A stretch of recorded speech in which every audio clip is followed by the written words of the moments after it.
Hola oyentes y bienvenidos a este podcast titulado Psicólogos en Apuros. Soy su anfitriona Laura Pardo y junto con mis amigos Juan Briceño y Mafe Palacios, todos estudiantes de Psicología de la Universidad Pedagógica y Tecnológica de Colombia, exploraremos los intrincados caminos del dualismo cartesiano y su impacto en nuestra comprensión del ser humano y el mundo que nos rodea. Así es que les damos la bienvenida a nuestro episodio, Dualidad, Mente-Cuerpo. El tema de hoy específicamente nos tenía bastante emocionados y llevamos un largo tiempo preparándolo debido a toda su historia y discusiones que se arrastran hasta el día de hoy. Además, contamos con una sorpresa. Dentro de unos minutos, contamos con la presencia especial de un invitado, que amablemente aceptó participar en el programa de hoy, que nos ayudará a encaminarnos al tema de la discusión sobre la relación mente-cuerpo, el dualismo y su relación con la ética y la política, tanto a lo largo de la historia como actualmente. En este episodio inaugural, nos sumergiremos al contexto histórico del siglo XVII, una época de transformación intelectual y cultural que vio el surgimiento del dualismo cartesiano, además de las complejidades del dualismo, una teoría filosófica que ha cautivado la ciencia madre durante siglos.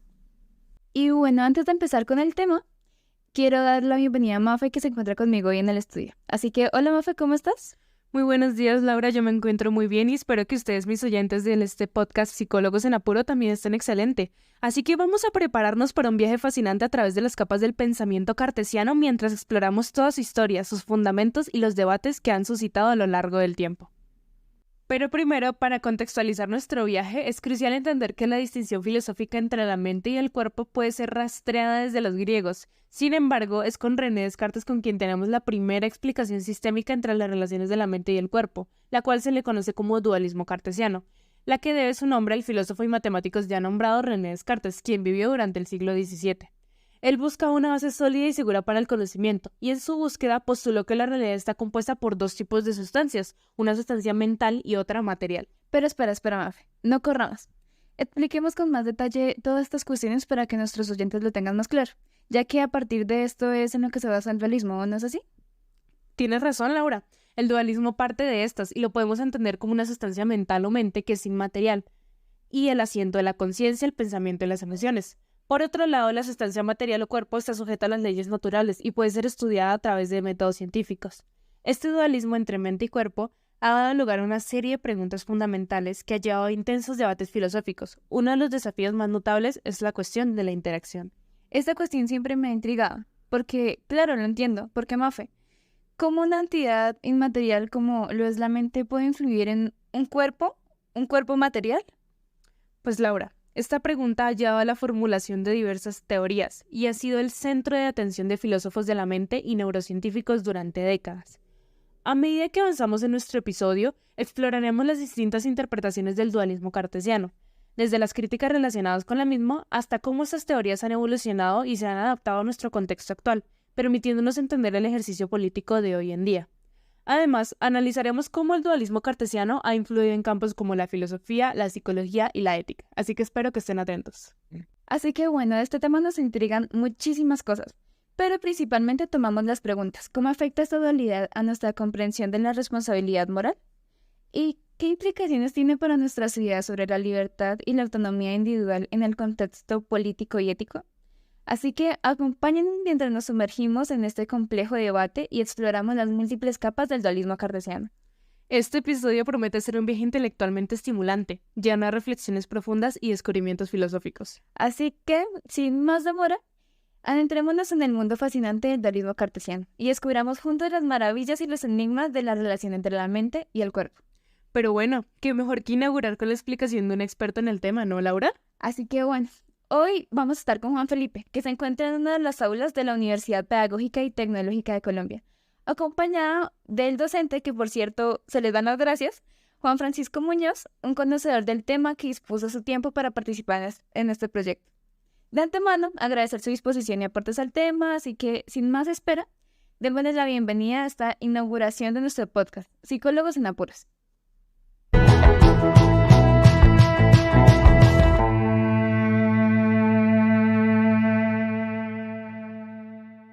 Buenos días, profe. Bienvenido seas a nuestro programa Psicólogos en Apuros. El día de hoy me gustaría hacerte preguntas sobre varios temas interesantes, como lo pueden ser el dualismo o la libertad. Primero que todo, profe, me gustaría hacerte una pregunta. ¿El ser humano es bueno por naturaleza? Bueno, es una de las grandes preguntas de la historia de la filosofía y pues yo me remitiría pues a los principales autores de esa gran discusión. Según primero Thomas Hobbes, claramente el hombre no es bueno por naturaleza. No importa que los niños sean lindos y parecieran ser moldeables, perdón. La historia de la sociedad lo que nos muestra es que la lucha por el poder y por el control de una sociedad siempre va a estar presente y siempre va a haber incentivos muy difíciles de controlar si no hay ciertas normas, ciertas reglas y ciertas leyes que la gran mayoría debe cumplir. Luego está la postura, por ejemplo, famosa de Jacques Rousseau, posteriormente, según la cual el hombre nace bueno y la sociedad lo corrompe, que supone una suerte de psicología humana en la cual todo lo que son, digamos, las transgresiones de la sociedad o de sus normas son aprendidas. Y yo, pues, me inclino más por Hobbes. Yo considero que, obviamente, la transgresión a la norma es lo más natural dentro de un sistema moral primate que ha evolucionado no solo en nosotros los Homo sapiens, sino también en otras especies homínidas desde hace millones de años. Bueno, profe, sabemos que la mayoría de académicos suelen tener un enfoque positivista, es decir, que tratan de explicar las cosas de forma tangible, o al menos ciertos académicos, ¿no? Cuando se habla de medicina, de biología o de temas que influyen con el cuerpo. Hablando del dualismo de la mente y del alma, ¿cree usted, profe, cuál es su teoría favorita sobre lo que hay después de la muerte? Sumarse qué cree que pasa con el alma y si esta existe. Bueno, si estamos en una conversación metafísica, pues yo no me considero una autoridad en el campo de la metafísica, pero siempre me ha gustado mucho la idea de que eso que podríamos llamar lo único y particular de cada persona migra hacia un mundo de las ideas y luego vuelve al planeta, por decirlo de una manera. Y eso es Platón, pero también es filosofía hindú milenaria. Esa idea metafísica siempre me ha parecido más atractiva, mucho más atractiva que las ideas metafísicas cristianas o de otras religiones monoteístas que suponen que solo vivimos una vez y nuestra alma luego retorna al mundo de Dios. Pero como lo mío no es la metafísica, yo inevitablemente tengo que verlo desde el paradigma científico. El paradigma científico no es el positivismo. El positivismo fue simplemente un pasquín escrito por Augusto Comte, que realmente ningún científico serio nunca jamás ha seguido. Cuando ustedes piensan en la ciencia con mayúsculas y piensan en el descubrimiento de la teoría de la evolución, piensan en el descubrimiento de la teoría de la relatividad o antes de la gravedad, o incluso la física cuántica, nada de eso es tan simple y escueto como las ideas del positivismo de Augusto Comte. Entonces la ciencia no es para nada positivista realmente. Y desde el punto de vista de la ciencia, yo creo que tuvimos un gran descubrimiento que era intuitivo en la época de la filosofía de la Ilustración, pero luego ya se pudo probar, y es el materialismo. No hay vida después de la muerte, que sepamos, y no solo somos agnósticos sobre ella, sino que somos ateos sobre ella. Sino que hay algo mucho más interesante, y es el hecho de que en el universo, como diría Carl Sagan, todos estamos formados por polvo de estrellas. Es decir, puede que la vida no exista después de la muerte, pero sí existe algo que nos conecta a todos, y es la transformación entre materia y energía. Durante todo el tiempo que conocemos ha existido este universo. Y esa es una idea también muy importante que supera las convenciones morales humanas y nos conduce a una suerte de ideas de trascendencia en las que deberíamos pensar constantemente para comprender que todos los códigos morales que conocemos están en este pequeño punto azul en medio del espacio, que es el planeta Tierra, pero que hay algo mucho más allá de todas estas ideas que nosotros mismos hemos inventado para convivir entre nosotros, y eso que hay más allá es nuestra propia conexión con el cosmos, que está en el simple hecho de que estamos hechos del mismo material del cosmos. Recordemos el dualismo, mente-cuerpo y cuerpo-mente. ¿Cómo afecta la mente al cuerpo y cómo afecta el cuerpo a la mente? ¿Qué tanto se relaciona el dualismo con las cuestiones de la ética y la moral? Son cuestiones que vamos a tratar a lo largo de este podcast, pero me gustaría preguntarle a su merced, profe. Hemos visto casos de personas que cometen actos atroces e inmorales, cuya estructura cerebral está por defecto alterada. A lo que quiero llegar con esto es que ellos no decidieron cambiarla de forma intencional. Hablo de asesinos, quienes se les corroboró afectaciones en su cerebro. O no simplemente asesinos, sino en general actos que, según las convenciones sociales habituales, se consideran que son cosas que están muy mal hechas. ¿Su merced piensa que se puede justificar su falla en la moral por eso? ¿Y ellos realmente fueron libres en su actuar? Bueno, este es un tema muy interesante, el dilema moral en el que nos plantean estos casos. Yo empezaría por el simple hecho de que el dualismo es real en el sentido en que todos los seres humanos somos dualistas casi innatos. Tenemos una intuición falsa, pero ubicua y constante, de creer que una cosa es nuestro cuerpo y otra cosa es nuestra mente. Esa tendencia que tenemos a pensar de esa manera es milenaria, está de alguna manera seguramente prediseñada en nuestra corteza cerebral, pero también en nuestro funcionamiento psicológico, y tiene mucho que ver seguramente con que nuestra mente funciona creando representaciones mentales. Pero eso no quiere decir que el dualismo sea cierto. El dualismo, representado famosamente por René Descartes, sí, a finales del siglo XVI, principios del XVII, fue un punto de partida influenciado por ese sesgo natural que todos tenemos y que somos dualistas por naturaleza, incluso si sabemos que el dualismo es falso. Es como una ilusión visual. Y ese dualismo nos lleva siempre a tender a creer que la libertad consiste en poseer un alma o una voluntad que se determina a sí misma. Pero la verdad es que desde la antigua Grecia y las filosofías de Platón, Sócrates, Aristóteles, hasta la filosofía de la Ilustración europea, la libertad ha sido concebida de otras maneras. La libertad no es la capacidad de tener libre albedrío, sino que la libertad es más bien la capacidad que tenemos para racionalizar decisiones que están predeterminadas, bien sea por el contexto, la suerte o el azar. Bien decía el historiador bogotano Nicolás Gómez Dávila, nuestra libertad no está en hacer lo que queramos, sino en contradecirnos a nosotros mismos. ¿Sí? Entonces, teniendo en cuenta que la libertad realmente no es el libre albedrío, sino la capacidad de justificar nuestras propias acciones en actos que ya están determinados, que es el concepto moderno de libertad, estos casos particulares de asesinos seriales o de personas que tienen reacciones patológicas y van y violan todos los parámetros morales que conocemos y luego se encuentra que tenían lesiones neurológicas, estas personas prueban que precisamente el libre albedrío no existe y que los códigos morales que creemos son el producto de la voluntad propia, también y principalmente son el producto de las condiciones biológicas y culturales que nos rodean. Muchísimas gracias, profe. Hablando de libertad y de los múltiples sistemas políticos que existen, ¿cuál cree usted que es el más apto para Colombia y por qué, profe? ¿Cómo deberían los políticos o en sustancia el sistema ejercer su libertad para que nosotros tengamos resultados positivos o al menos mejores de los que había antes?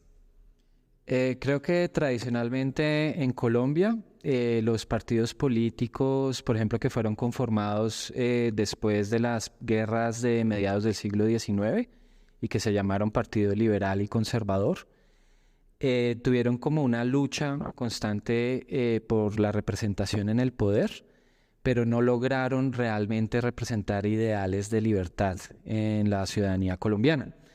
Culturalmente, creo que Colombia es una sociedad que no está muy relacionada realmente con el concepto de libertad en la política.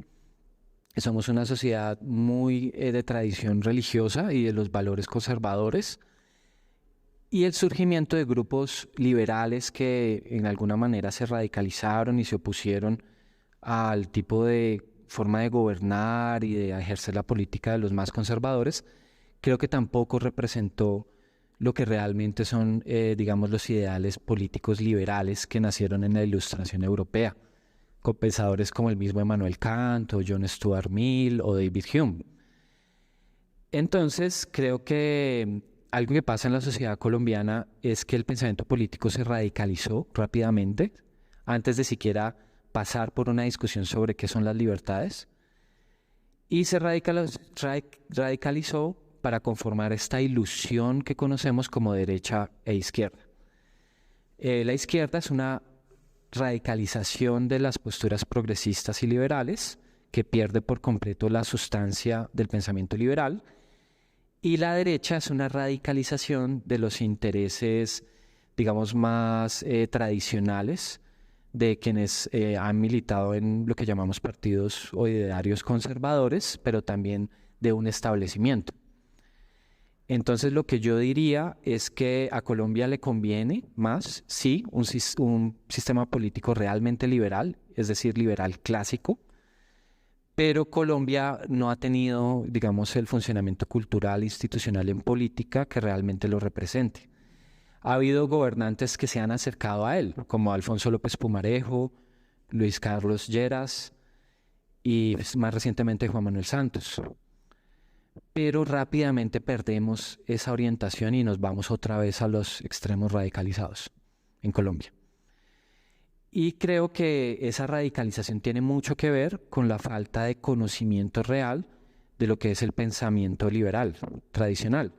Es tan desconocido que la gente joven, simpatizante de la izquierda por razones siempre pasionales y poco racionales, hablaba de forma despectiva del centro político, tanto que lo llamaban los tibios. Pero realmente Colombia necesita mucha tibieza. Y lo estamos viendo ahora más que nunca con el fracaso de un gobierno de izquierda en el poder. Y ya lo conocemos también con el fracaso de gobiernos de derecha, previamente. Creo que todo este fracaso tiene que ver con la falta del conocimiento real del pensamiento de la Ilustración y de lo que realmente significa el pensamiento liberal. Listo, profe. Es muy interesante aprender sobre psicología, sobre filosofía o sobre muchas cuestiones a partir de una materia tan importante como lo puede ser la ética y la política. Primero, profe, agradecerle a su merced por brindarnos este espacio. Esperar que cuando salga pues sea de tu agrado y sobre todo las gracias, profe, por compartir tus saberes y por ampliar nuestra visión sobre todas estas cuestiones. Claro, muchísimas gracias a ustedes. Qué interesante intervención por parte del profe. Es bastante enriquecedor tener conocedores del tema que nos puedan introducir en este tema del dualismo. Y bueno, respecto a esto, me lleva a plantearme algunas cosas con respecto a la naturaleza del mismo. Y bueno, creo que todo el tema del dualismo no es como algo muy homogéneo, sino más una diversidad de formas del dualismo. Y así como es muy diverso, también es muy diversa su función en la ética y la política. Siendo importante en este punto recalcar que la filosofía muchas veces ha sido muy estricta con estas dicotomías, cuestionándolas y bueno, revisándolas. Pero la dicotomía de la relación, o bueno, tal vez en ese momento no relación, sino la mente y el cuerpo, ha sido siempre muy estricta.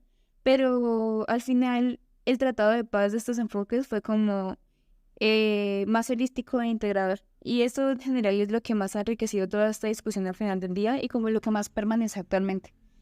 Y bueno, con respecto al hotel, llevando este tema a un contexto más nuevo, creo que la relación entre el dualismo, la ética y la política está más influenciada por cómo se interpreta y se aplica el dualismo en contextos tal vez más puntuales y específicos.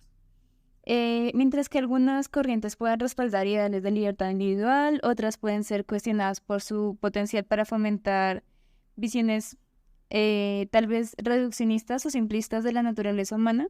Y bueno, esto es bastante interesante, pero más allá de ello me interesa conocer las ideas con respecto al tema de alguien más. Así que bueno, Felipe de nuevo nos acompaña en el estudio contándonos un poco de su opinión con respecto al tema en general y una pequeña parte de su experiencia tal vez en la entrevista con el profe. Y bueno, así que le damos de nuevo la bienvenida a Felipe en el estudio, ahora de una manera más cercana y presencial. Así que bueno, Felipe, cuéntanos, ¿qué tal la entrevista? ¿Ya conocías alguno de estos temas? Debo confesar que hay varios temas de los que no tenía un conocimiento claro. Hubo algún momento en la entrevista en el que el profe me corrigió sobre cierta característica de la pregunta que yo hice y la verdad pues fue bastante interesante esa corrección porque pues son temas de los que no terminaba de tener conocimiento. Me pareció una entrevista muy chévere porque se exploraron varios temas, no solo relacionados a la filosofía o a la psicología, sino como hablaba Laura ahorita, más holísticos, ¿no? Temas interdisciplinares entre sí. Sabemos que la psicología realmente no es solo sobre la psicología, ¿no? Que es un área que comparte interdisciplinarmente conocimiento, no sé, con la medicina, con la biología, con la sociología.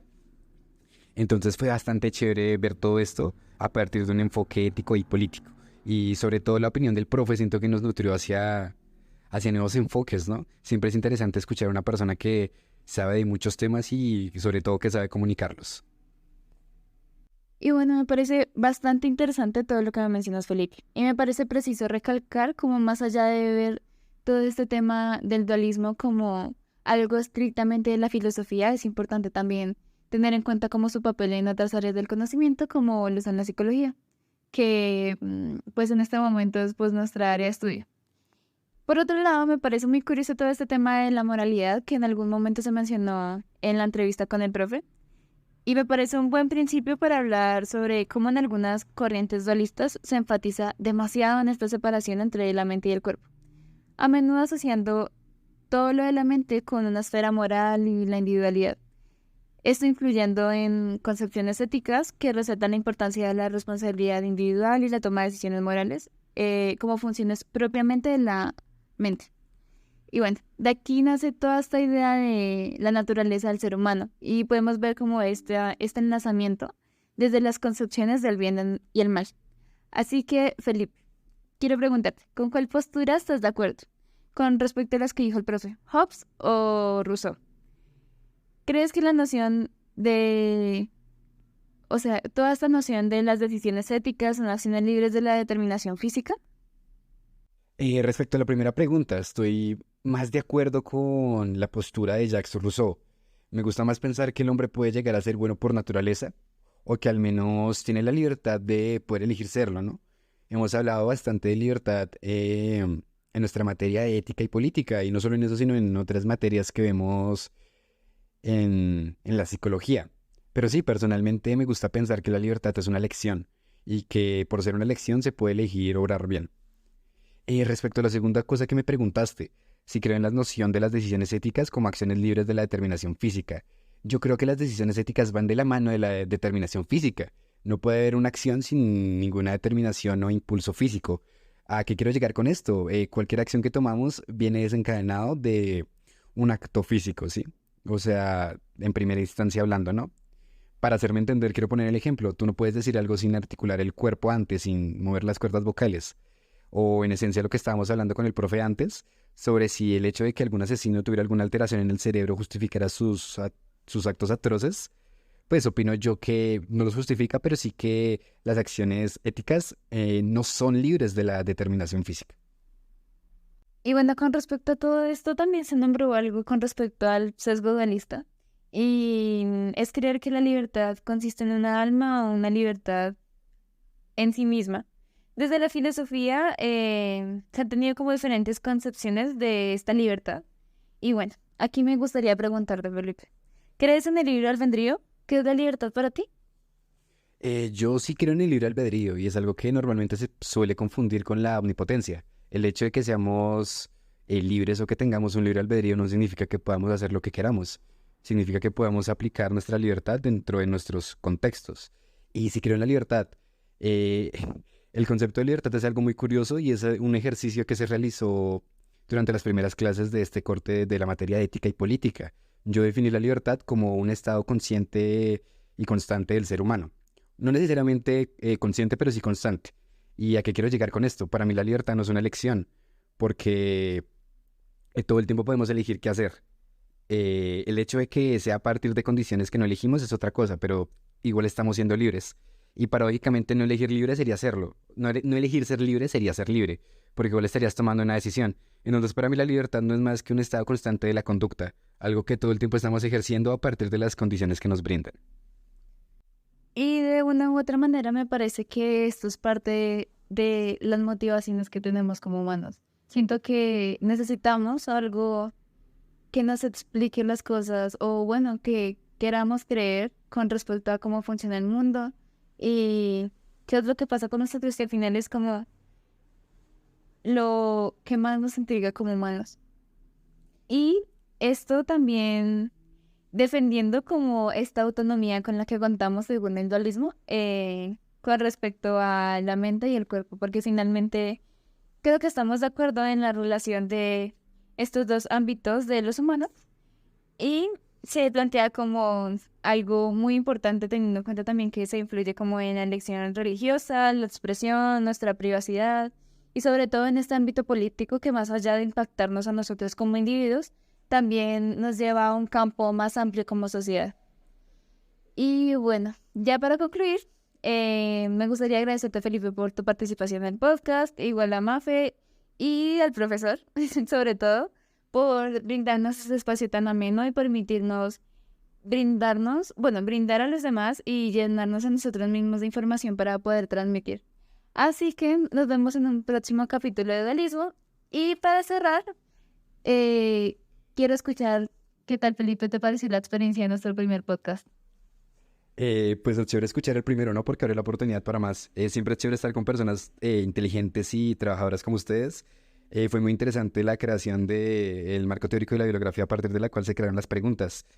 Y ya, ¿no? Concluyendo, pedirles o decirles que si les gustó el capítulo pueden darle like en Spotify y en cuyo caso también pueden seguirlos en nuestras redes sociales, ¿no? A mí me pueden encontrar en Instagram como _Juanfe con doble E para seguir escuchándonos, ¿no? Sería bastante interesante tener el espacio de compartir con ustedes muchas cuestiones más, ¿no? Que como tú decías, es importante preguntarnos.